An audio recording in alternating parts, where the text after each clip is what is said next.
On to day 2 now, and heavy overnight rain promised to mix up the results over the remaining 5 runs. For Tim Dilworth and Anthony Brinkman, it would be more of the same for day 2, with a small hole in the exhaust getting worse as the day went on, and the hot exhaust gases causing damage to surrounding components. The team were having to repair the exhaust after each run, with numerous homemade heat shields cobbled together just to get the car to the end of the event. Dropping from 2nd place on run 11 was Gordon Monaghan, a puncture costing him precious time. This means 3rd for the RS200 driver at this stage. This meant that Steve Hyatt's consistency would pay off, taking advantage and now occupying 2nd place. The gap was already over 30 seconds to Monaghan with only 2 runs remaining.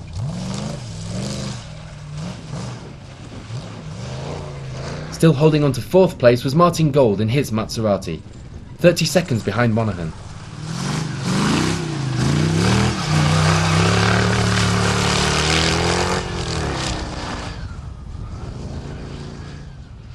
And also holding their position were Ian John Roberts and Sam Siddle Roberts. Their times not enough though to improve on placing, but surely a strong enough performance to hold on to 5th.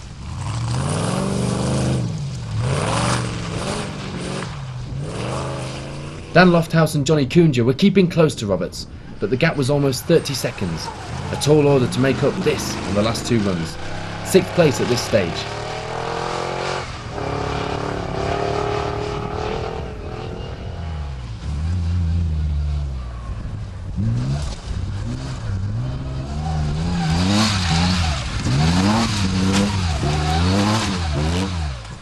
A change to 7th place meanwhile, as Ivan Dudley in the 6R4 manages to climb a place to lie 37 seconds ahead of Matt Lee in the 2-wheel drive Maserati buggy.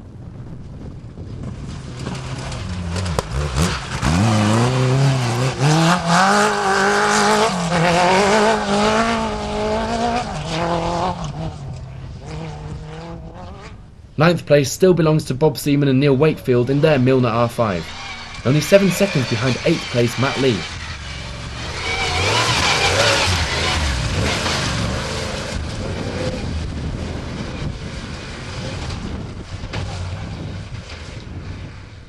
Rounding up the top 10 was a similar car of Alan Wilkinson, although he was 2 minutes off the pace of London businessman Seaman at this stage.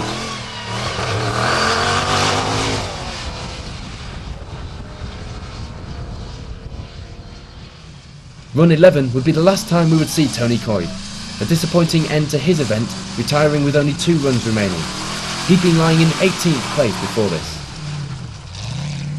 So with only 2 runs remaining, let's have a look at how everyone finished, starting with the trophy rally.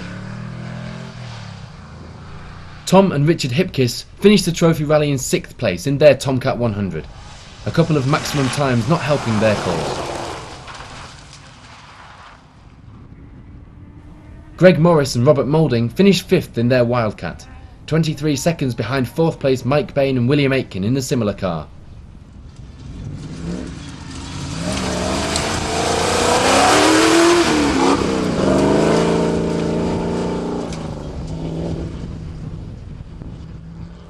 Third place, despite spending some of the weekend with the car the wrong way up, was Robin Parkinson.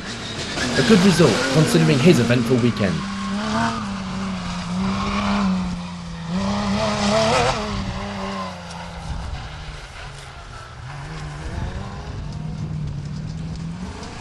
Paul Myers and Matt Morgan take the runner-up spot in the Brit Park car. 2 minutes behind trophy rally winners Richard Wynne Williams and Ian Jones.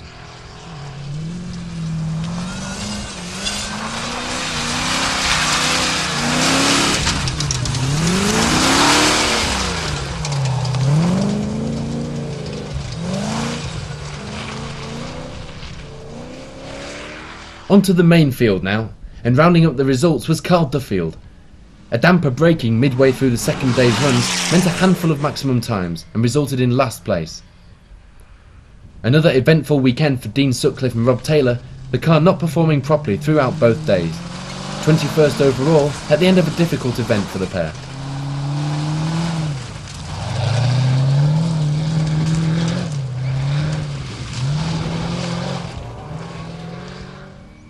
Ken Powell and Jonathan Stevenson finished the event in 20th overall. They also take third in their class. Justin Birchall and Ross Butterworth had been running in the top 10 at the start of the event, but a sheared wheel cost them a lot of places, which they were unable to make back up despite posting some characteristic quick times when the car was working well. The pair could only manage 19th place and 5th in class. Kevin Groos and Timothy Chadbourne guided their Maserati to 18th overall and 5th in class.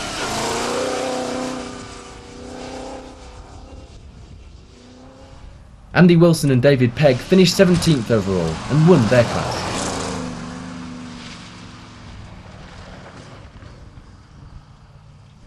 A tricky weekend for Ian Bartlett. Trying to keep the steering column from breaking, he was only driving at 9/10, resulting in a 16th place finish, 4th in class.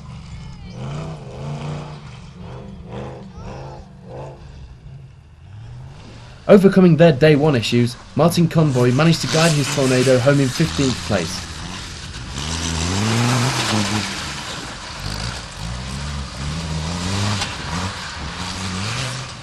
"14th place for the 6R4 Evo pairing of Phil Ibbotson and Will Jefferson, an improvement on their 16th place from round 1, and this despite the damage to the car from the first day.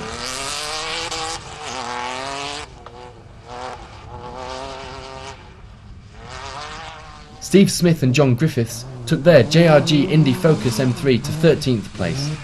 Still some getting used to the car if they are to match their pace from 2009.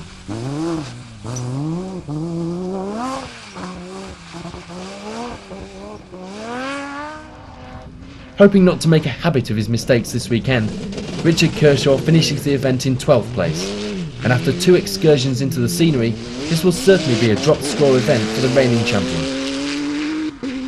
Greg McLeod and Ollie Ford take their Max Traction Milner R5 to 11th place, 2nd in their class.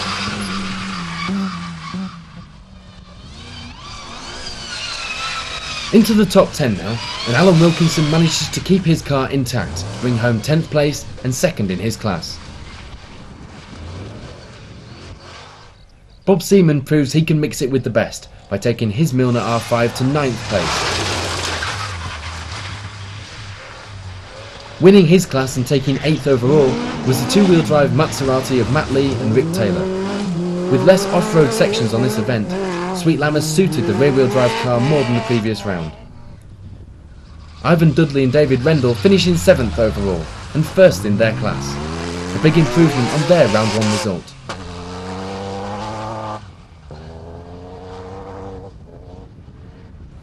Still keeping some pace at the top were Dan Lofthouse and Johnny Coonja.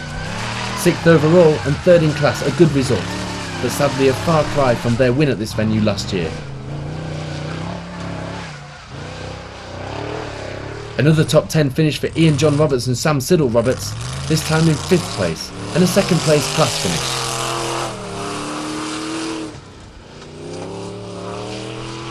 Fourth overall is another good result for Martin Gold and Simon Kerthel, 34 seconds behind a podium place, but still getting 1st in their class. Missing out on 2nd place due to a frustrating puncture was Gordon Monaghan, eventually finishing 3rd overall, 22 seconds adrift of Steve Hyatt and Paul Whittam, who finished the event in the runner-up spot. The tense atmosphere for Tim Dilworth's last run was clear for all to see in the service area, and with the plan to limp the car home and hold on to the lead, Dilworth and Brinkman did just that. Well, Tim, at the end of another difficult event, I'm pleased to be saying congratulations on your 2nd win in as many events this year. It's been superb. The lads have done a really good job of keeping us going, and we've had a bit of a traumasome event, really. Well, the car needs some serious work now, doesn't it, for the next event? New exhaust system, because the exhaust has gone, and yesterday we had no anti-lag or boost, but it just panned out our way, fortunately. So luckily a 48-second lead going into that final run, and you just had to limp it home, and you've done just that, so it's a case of doing what it takes at the end, isn't it? It is, yeah. Take a leaf out of Richard's book and get to the finish. Well, congratulations, enjoy that, and we'll see you at the next round. Alright, thank you very much.